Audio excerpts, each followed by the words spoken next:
Assalamualaikum warahmatullahi wabarakatuh. Perkenalkan, nama saya Nimas Alvina Fenza Zahra dengan NIM 033 dari kelas IKA kelompok 8. Di sini saya akan melakukan responsi sistem informasi geografis, di mana pada responsi kali ini saya akan membahas mengenai materi apa saja yang telah saya dapatkan pada praktikum sistem informasi geografis.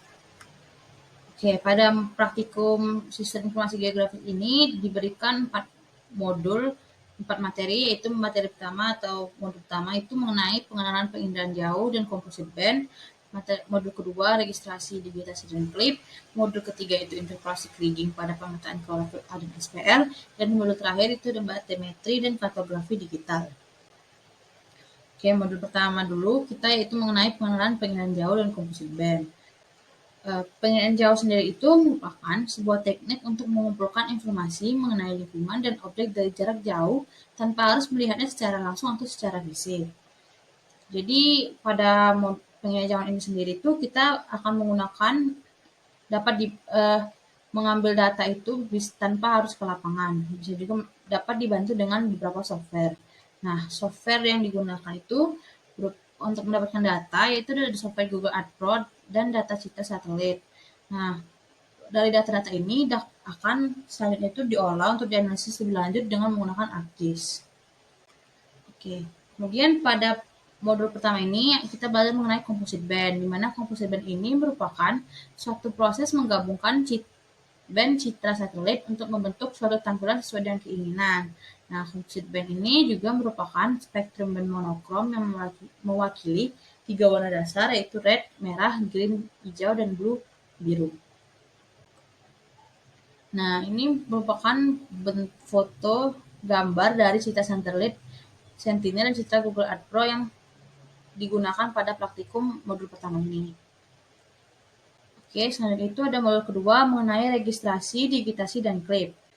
Registrasi itu sendiri merupakan proses transformasi atau perubahan koordinat dari data yang awalnya belum memiliki koordinat. Tujuan dari registrasi peta itu sendiri itu untuk mendaftarkan koordinat peta hasil scan agar sesuai dengan koordinat di muka bumi. Jadi, kita melakukan registrasi agar kondisinya itu sesuai dengan kenyataan yang ada di muka bumi ini.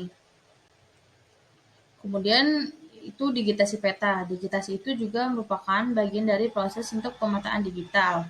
Secara umum, digitasi ini dapat diartikan sebagai proses konversi data analog ke dalam format digital. Objek-objek tertentu seperti jalan, rumah, sawah, dan lain-lainnya yang sebelumnya dalam format raster akan menjadi objek-objek vektor.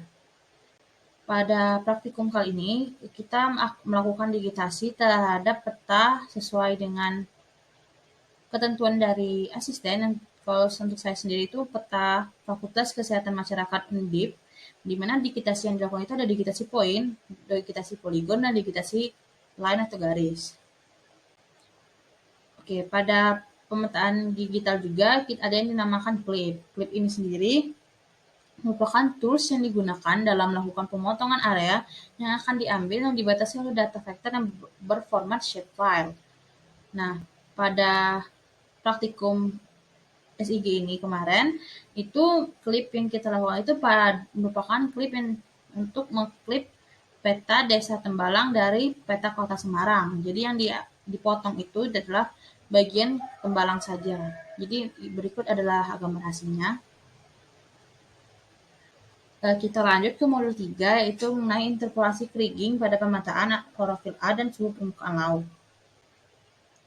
Interpolasi itu sendiri apa sih? Jadi interpolasi itu memiliki pengertian berupa proses estimasi nilai pada wilayah-wilayah yang tidak disampel atau tidak diukur. Nah, interpolasi sendiri itu memiliki banyak jenis. Salah satu di antaranya itu adalah interpolasi kriging. Nah, interpolasi kriging ini sendiri merupakan estimasi stokastik yang mirip dengan interpolasi inverse distance weighted atau IDW, di mana interpolasi kriging menggunakan kombinasi linear dari weight untuk memperkirakan nilai di antara sampel data.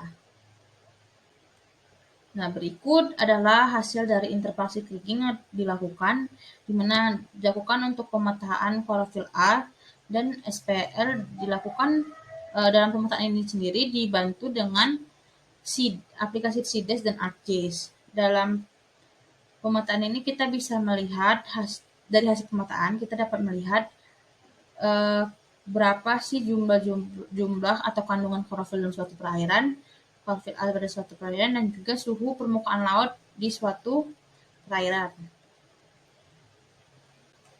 Lanjut untuk modul terakhir yaitu ada modul batimetri. Modul 4 yaitu mengenai batimetri dan kartografi digital. Pertama, batimetri itu sendiri yaitu merupakan ilmu yang mempelajari kedalaman di bawah air dan studi tentang 3 dimensi lantai samudra atau danau. Nah, batimetri ini merupakan ukuran tinggi rendahnya dasar laut, di mana peta batimetri akan memberikan informasi mengenai dasar laut. Lanjut, mengenai kartografi. Kartografi sendiri merupakan seni yang dikembangkan untuk membuat representasi permukaan bumi ke bidang datar. Nah, jadi kartografi ini dibagi menjadi dua, yaitu kartografi analog dan kartografi digital. Nah, pada pemetaan batimetri di praktikum SIG tahun ini itu kita akan menggunakan sebuah metode interpolasi dalam melakukan pemetaan, di mana metode yang digunakan itu adalah metode topo to raster. Jadi topo to raster ini merupakan sebuah tools di ArcGIS yang disediakan khusus untuk pembuatan digital elevation model ketinggian. Kemudian DEM ini juga dibuat dengan topo to raster